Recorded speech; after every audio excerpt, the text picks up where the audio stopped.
유튜브로 읽는 박정희 전기 4권 5.16의 24시 움직이기 시작하는 CIA.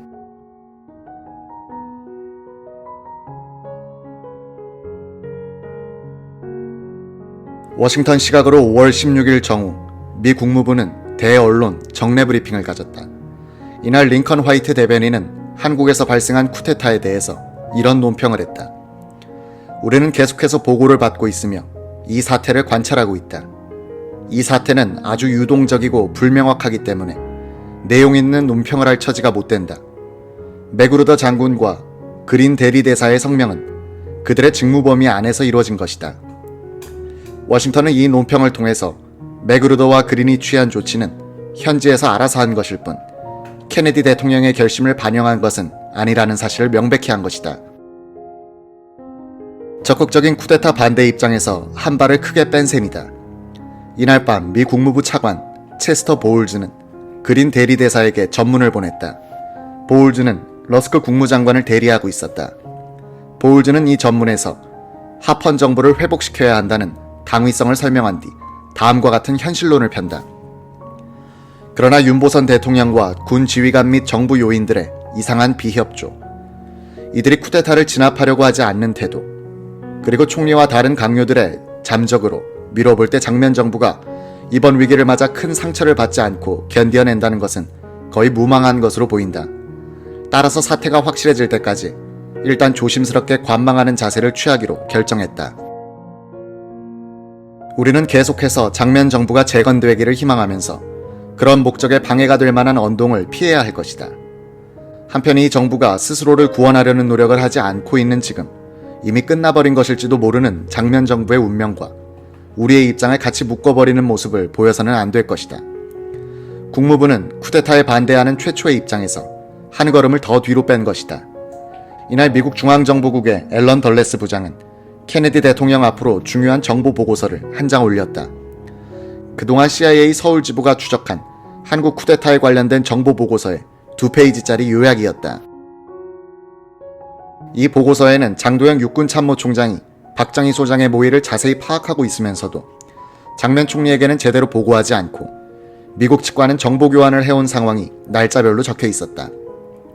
이 정보 보고를 접한 미국 정부 고위층은 아마도 이런 정부는 희망이 없다는 판단을 했을 것이고 장도영 총장이 결국은 박정희에 의해서 조정되고 말 것이라는 예상을 했을 것이다. 한미 관계가 혼돈에 빠져있던 5월 16일 직후의 상황에서 CIA 서울지부장 피어드 실버가 등장한다. 5월 16일 아침 그는 급보를 받고 반도 호텔 건너편에 있던 미국 대사관으로 출근했다. 그는 CIA 본부로 쿠데타의 발생을 알리는 제1보를 보낸 뒤 담배를 피워 물고는 생각에 잠겼다. 장면 총리가 가르쳐준 비밀 전화번호가 생각났다. 다이얼을 돌렸다. 전화벨이 울리고 떨리는 목소리가 응답했다. 실버가 영어로 말하니 상대방도 영어로 말했다. 실버는 총리를 좀 바꿔달라고 했다. 상대방은 긴장된 목소리로 말하는데 그 요지는 장면 총리는 실각했고 도주 중이며 혁명이 일어났다는 것이었다. 누구냐고 묻자 이렇게 답했다. 나는 박종규 소령입니다. 혁명군을 대표합니다. 실버는 만나고 싶습니다. 제가 거기로 가겠습니다 라고 말한 뒤 대답도 듣지 않고 전화기를 내려놨다.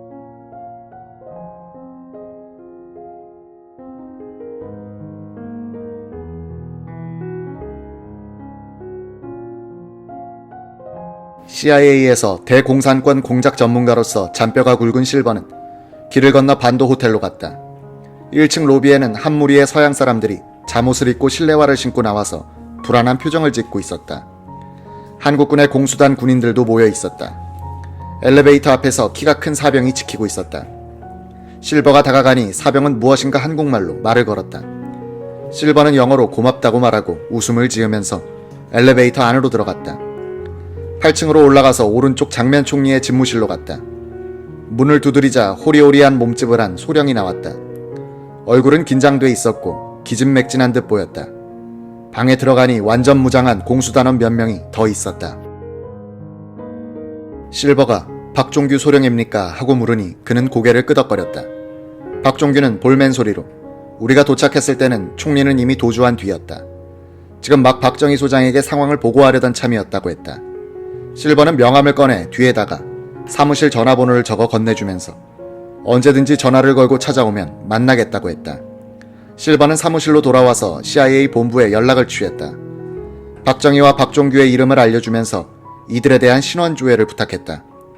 실버가 그때 알고 있던 혁명군 장교들은 이 두 사람이 유일했다. 아침 9시 박종규가 미국 대사관으로 찾아왔다. 박종규는 실버를 데리고 김종필이 머물던 사무실로 갔다. 실버는 초면에 김종필을 이렇게 묘사했다. 나는 박종규 소령을 따라 4층으로 올라가서 어두침침한 복도를 지나 큰 회의실로 들어갔다. 김종필 중령이 책상 뒤에 앉아 있었다. 그는 중키였고 체격은 호리호리한 편이었다. 동안이었으며 조용하고 침착했다. 박소령이 한국말로 나를 소개하자 나에게 의자를 권했다. 박소령은 통역을 맡았다. 내가 그 뒤 박정희 장군이 주도하는 정부와 접촉하는 데 있어서 김종필은 시종일관 중요한 역할을 해줬다. 그는 내가 CIA 중견 간부라는 사실에 대하여 관심이 많았다. CIA가 미국 정부 조직상 어떤 지위를 갖고 있는가에 대해서 정중하고 주의 깊게 질문하곤 했다. 이날 대화의 주도권은 김종필이 잡았다. 그는 왜 군사혁명이 필요했는가에 대해서 상세하게 설명해갔다. 김종필은 자신의 생각을 적절하고 깊이 있게 표현할 줄 아는 명석한 두뇌의 소유자였다. 나는 그들이 이제 대한민국을 통치할 책임을 떠맡았으므로 먼저 주도권을 잡고서 미국 대사관 및 미군 사령부와 우호적인 관계를 재확립해야 할 것이라고 충고했다. 나는 그동안 혈맹 관계를 유지해온 우리 두 나라가 적대적 관계가 된다는 것은 비극이라고 말해주었다. 실버는 김종필과 나눈 대화 내용을 본부에 보고한 뒤 그린 대리대사에게도 이야기해주었다. 그린은 맥그루더 사령관이 흥분해 있으므로 박정희를 상대하려고 하지 않을 것이라고 말했다. 그린은 맥그루더의 정보참모가 박정희의 좌익 행각에 대한 정보를 입수했다고 귀뜸해주었다. 실버는 벌써 CIA 본부에 조회한 자료에 의해서 박정희가 지금은 공산주의자가 아니라는 확신을 갖고 있었다. 그린은 그런 이야기를 맥그루더 사령관에게 해줄 필요가 있겠다고 실버에게 충고했다.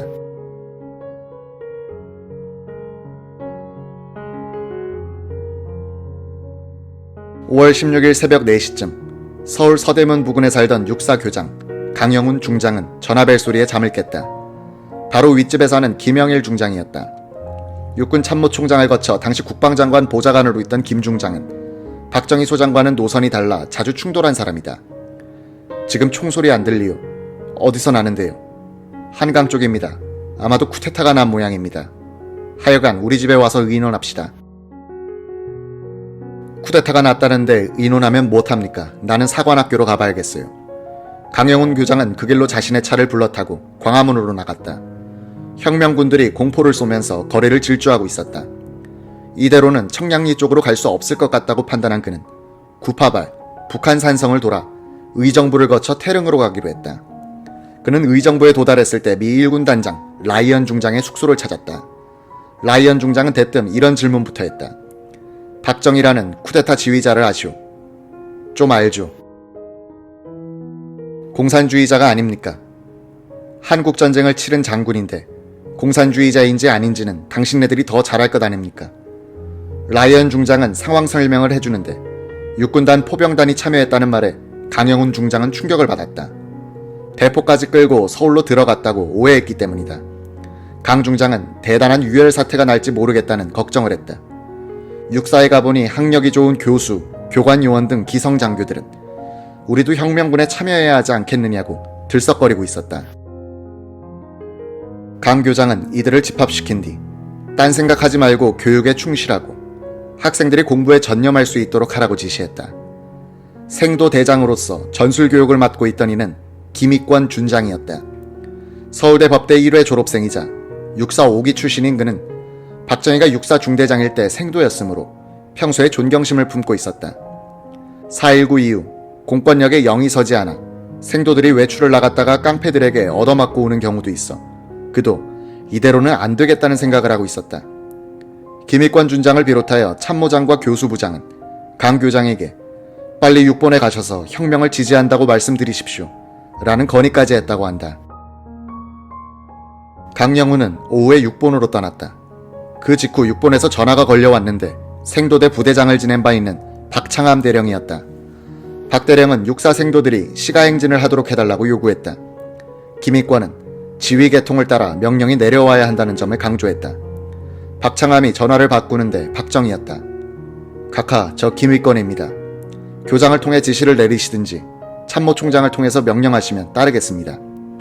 여보, 혁명하는데 무슨 지휘 계통을 따지요. 그리고 교장은 여기 없소.